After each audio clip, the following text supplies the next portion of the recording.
Waalaikumsalam. Waalaikumsalam. Lokal 8C. Ya, ya. Nurul. 8C. Mata pelajaran SKI. Betul? Betul Pak, SKI. Oke. Bagus. Nah, oke.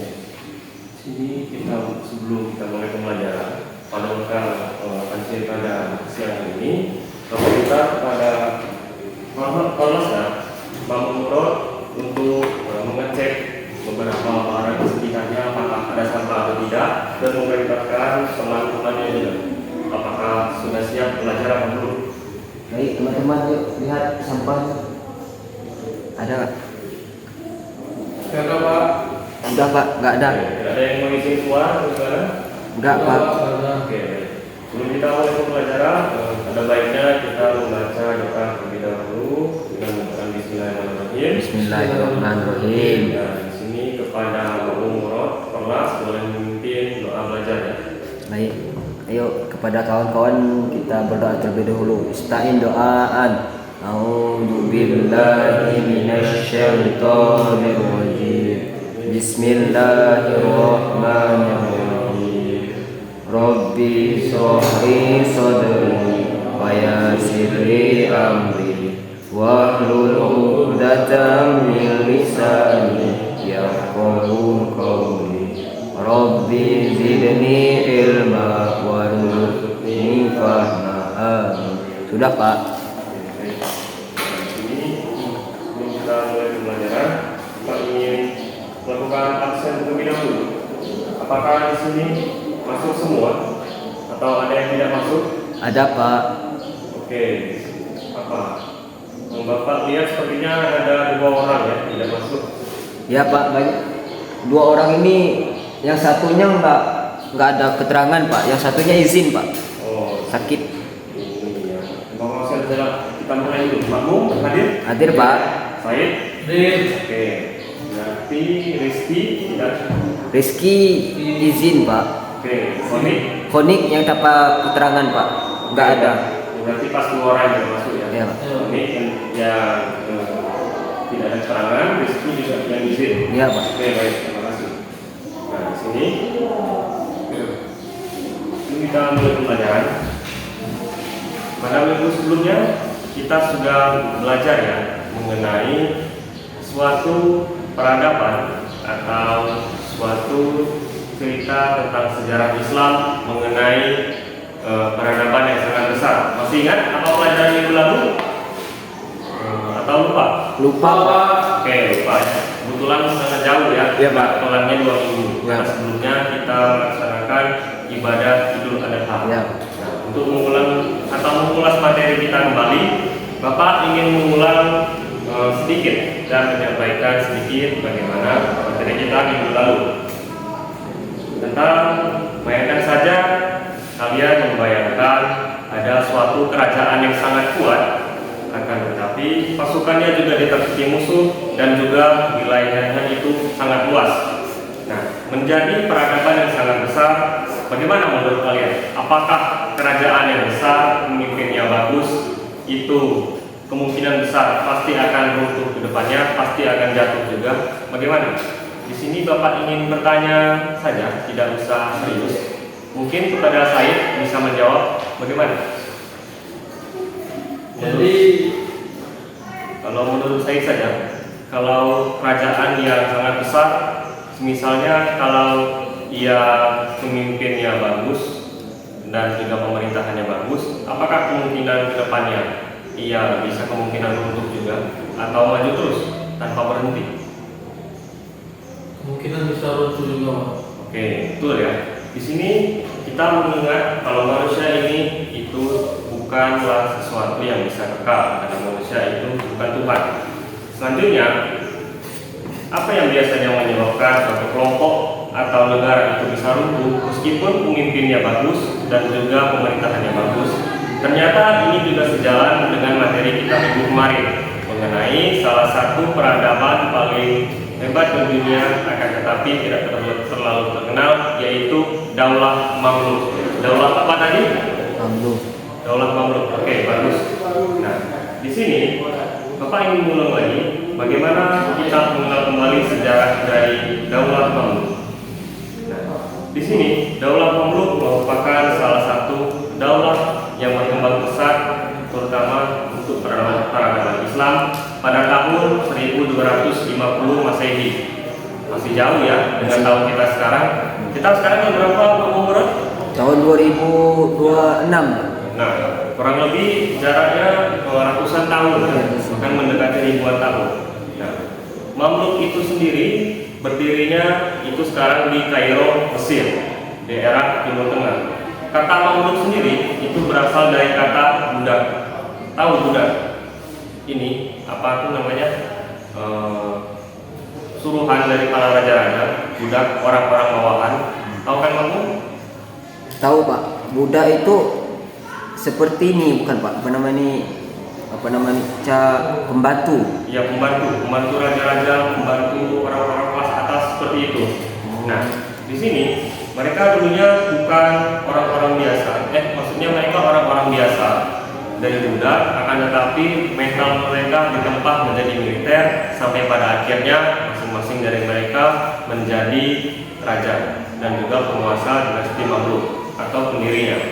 Di sini ada beberapa tokoh penting yang mendirikan atau menjadi pengaruh berdirinya Daulat Mamluk. Tokoh yang pertama itu ada Sultan Baybars yang merupakan sultan yang sangat terkenal pada dinasti Mamluk dan berhasil mengalahkan bangsa yang paling kuat, yaitu bangsa Mongol.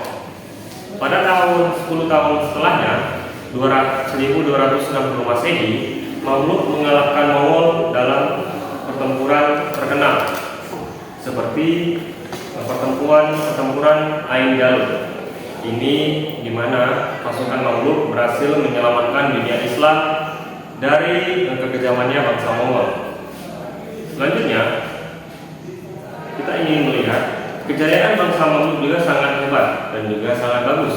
Mereka menguasai bidang politik, menguasai bidang ekonomi, dan juga bidang pendidikan dan juga militer. Akan tetapi, materi kita sebenarnya pada hari ini, kita ingin melihat bagaimana Mamluk itu kerajaan dan juga peradaban yang paling berkuasa itu bisa juga roboh alias runtuh. Nah, maka dari itu tujuan pembelajaran kita hari ini adalah ingin melihat bagaimana kemunduran atau akhir dari dinasti Mamluk. Seperti yang kita tahu, kita akan mempelajari bersama bagaimana faktor-faktor penyebab kemundurannya, baik itu dari dalam atau dari luar. Bagaimana kita menganalisis keruntuhan dinasti Mamluk dan apa hikmah kita mempelajari peradaban dinasti Mamluk ini. Nah, dari pertanyaan atau pengulangan materi kemarin, ada yang mau ditanyakan? Tidak Pak. Tidak ada? Oke, baik, kita lanjut ya. Nah, selanjutnya Bapak ingin bicara tentang apa sih faktor-faktor atau penyebab kenapa dinasti Mamluk yang terkenal hebat dan juga peradabannya maju dan pemerintahannya bagus itu bisa juga runtuh, dan apa penyebabnya? Nah, di sini Bapak ingin membahas bersama-sama. Ada dua faktor atau penyebab kenapa dinasti Mamluk itu bisa runtuh. Yang pertama ada namanya faktor internal dan juga faktor eksternal. Faktor apa saja tadi? Faktor internal dan eksternal Pak. Oke, ada yang tahu perbedaannya? Internal itu apa? Eksternal itu apa? Tidak Pak. Oke, kalau faktor internal itu faktor yang terjadi di dalam, sedangkan faktor eksternal itu faktor yang terjadi di luar. Jadi di sini faktor yang menyebabkan dinasti Mamluk perlahan itu runtuh itu ternyata dari dalamnya sendiri. Ada yang tahu kenapa? Belum Pak. Oke, belum ya. Kebetulan karena kita belum ada juga, Bapak jelaskan. Faktor internal yang pertama, kenapa dinasti Mamluk itu bisa runtuh? Karena masing-masing penguasanya itu ternyata saling merebut kekuasaan, alias mereka ingin menang sendiri dan ingin menguasai dinasti Mamluk tanpa perlu adanya orang lain. Yang kedua, itu lemahnya kepemimpinan. Karena mereka saling merebut kekuasaan, maka masing-masing dari mereka itu melemahkan sistem peradaban dan kerajaan dinasti dinasti Mamluk mengalami konflik politik yang sangat hebat, yang dimana yang seperti Bapak sebutkan tadi, yang mereka maju di bidang ekonomi, ekonominya menurun. Mereka maju di bidang politik, politiknya juga menurun. Begitu juga bidang budayanya juga menurun. Sehingga inilah menciptakan faktor dari luar yang menyebabkan dinasti Mamluk perlahan juga mundur sepenuhnya, bahkan runtuh. Yang pertama, adanya persaingan perdagangan. Dinasti Mamluk itu tidak mampu lagi untuk bersaing lagi dengan perdagangan timur orang dengan peradaban yang ada di timur. Selanjutnya, meningkatnya kekuatan Turki Utsmani. Nah, ini akan Bapak bahas selanjutnya tentang Turki Utsmani, yang dimana ia merupakan salah satu penyebab kenapa dinasti Mamluk itu bisa runtuh. Dan yang terakhir, kekalahan dinasti Mamluk dalam peperangan. Inilah yang menyebabkan dinasti Mamluk itu bisa runtuh secara sepenuhnya. Nah, selanjutnya, setelah kita melihat bagaimana faktor-faktor dan juga tentang kemunduran dinasti Mamluk, Bapak ingin mengajak kalian untuk mendengarkan suatu video dan melihat suatu video tentang apa sih faktor terakhir yang mempengaruhi kemunduran dinasti Mamluk. Di sini Bapak ingin mengajak kalian untuk melihat videonya. Boleh didengarkan ya? Baik, Pak.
Ini tadi sudah dijelaskan ya, bagaimana dinasti Mamluk itu bisa runtuh dengan kekuatan dari Kaisaran Ottoman, dari Sultan Selim yang pertama.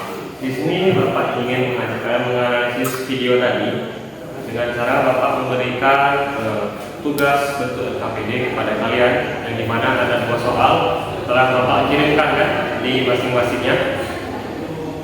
Nah, di sini sebelum Bapak ingin melanjutkan langsung, kalian bisa mengecek dulu soalnya. Bapak beri waktu selama 1 menit saja untuk melihat bagaimana kamu dan juga saya bisa dilihat ya. Baik, Pak. Nah, oke. Setelah Bapak pikir cukup, di sini Bapak langsung saja ingin memberikan pertanyaan kepada kalian.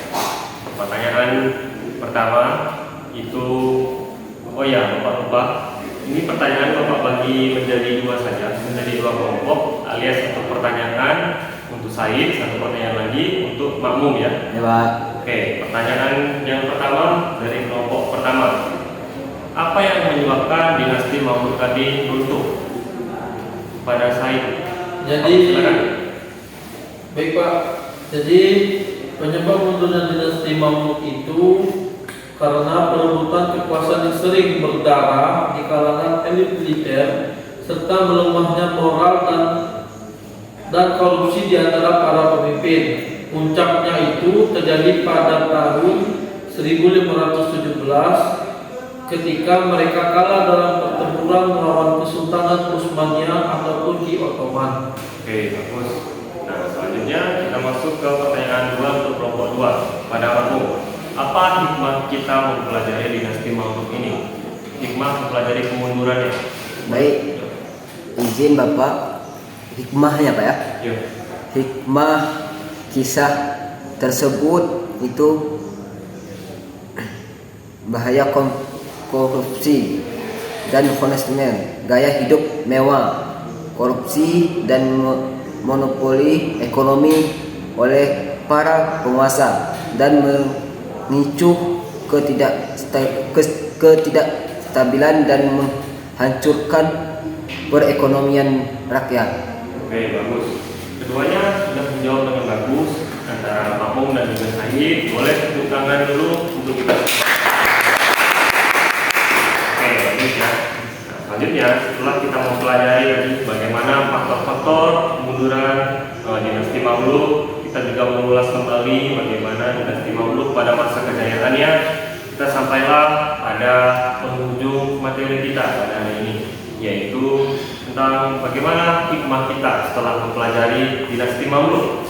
Nah, seperti yang kita pelajari tadi, dinasti Mamluk itu mengajarkan kita beberapa poin penting yang bisa kita terapkan dalam kehidupan sehari-hari, dan kisahnya bisa menjadi teladan juga untuk kita semua. Apa contohnya? Yang pertama, pentingnya persatuan terhadap sesama kelompok. Bukan hanya kepentingan individu, akan tetapi kita harus mampu untuk memikirkan orang lain dan mau mengalah atas kepentingan diri kita sendiri. Yang kedua, kita harus mampu bertanggung jawab dalam suatu kelompok. Kita tidak boleh semena-mena kepada orang lain, kita juga tidak boleh mementingkan hak kita sendiri. Yang ketiga, kepemimpinan yang baik. Kita harus mampu menjadi pemimpin yang baik hati dan juga disukai sesama umat kita, sesama teman dan juga sesama manusia. Dan juga kerjasama, kita harus mampu bekerja sama, tidak hanya bekerja sendiri-sendiri ataupun bekerja sesuai dengan keinginan kita. Kita harus mampu menciptakan kerjasama yang baik bersama teman. Dan yang terakhir, kita harus menghindari namanya perpecahan, karena perpecahan itu suatu perbuatan yang tidak bagus dan juga tercela apabila dilakukan dengan tidak baik dan secara paksaan untuk kehendak diri kita sendiri juga. Nah, hal ini Bapak tekankan lagi untuk kita terapkan dalam kehidupan sehari-hari. Nah, dari pembahasan kita tentang dinasti Mamluk tadi, ada yang ingin ditanyakan lagi sebelum kita tutup? Cukup Pak. Oke, cukup. Para perlas kamu cukup? Cukup Pak. Oke, cukup. Nah, selanjutnya terima kasih kita sudah mempelajari materi kita pada hari ini. Nah, karena materi kita sudah habis pada semester ini, kita sudah masuk semester 2 ya. Ya Pak. Nah, pada minggu depan kita sudah masuk ke ujian akhir semester. Bapak minta kepada kalian untuk mempelajari dan mengulas lagi materi-materi yang lama. Nanti pada beberapa hari berikutnya Bapak akan memberikan kisi-kisi terkait ujian akhir semester kita. Nah, sebelum kita tutup, Bapak ucapkan terima kasih kepada kalian. Bapak beri aplaus lagi kepada kalian semua. Nah, sepertinya Bapak lihat kurang semangat untuk menutup pembelajaran kita pada akhir ini. Bapak minta kalian untuk aspirasi bisa? Bisa Pak. Sebelum pulang? Ya Pak. Berdiri dulu. Bapak, simpel saja. Bapak minta kalian untuk kalau tepuk 1 seperti ini, kalau tepuk 2 kali, kalau tepuk 3 kali, tepuk 4 kali, tepuk 4 banyak-banyak, tidak sampai kali. Oh, Ya, 4 banyak. Oke, Bapak coba ya. Ya Pak. 1, 2, 3. Tepuk 2, tepuk 3, tepuk 4,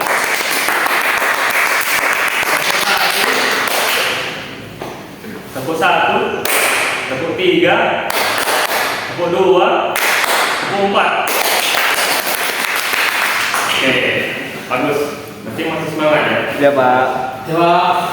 Nah, sebelum kita pulang, kita pisahkan dulu apa yang ingin dibawa pulang dan jangan sampai ketinggalan di kelasnya. Oke, boleh. Di sini kepada pemurot boleh memimpin lagi doa untuk pulang.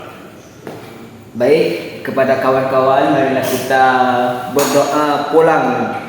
Doa penutup majelis. Subhanakallahumma wa bihamdika asyhadu an la ilaha illa anta astaghfiruka wa atubu ilaik. Amin. Sudah, Pak?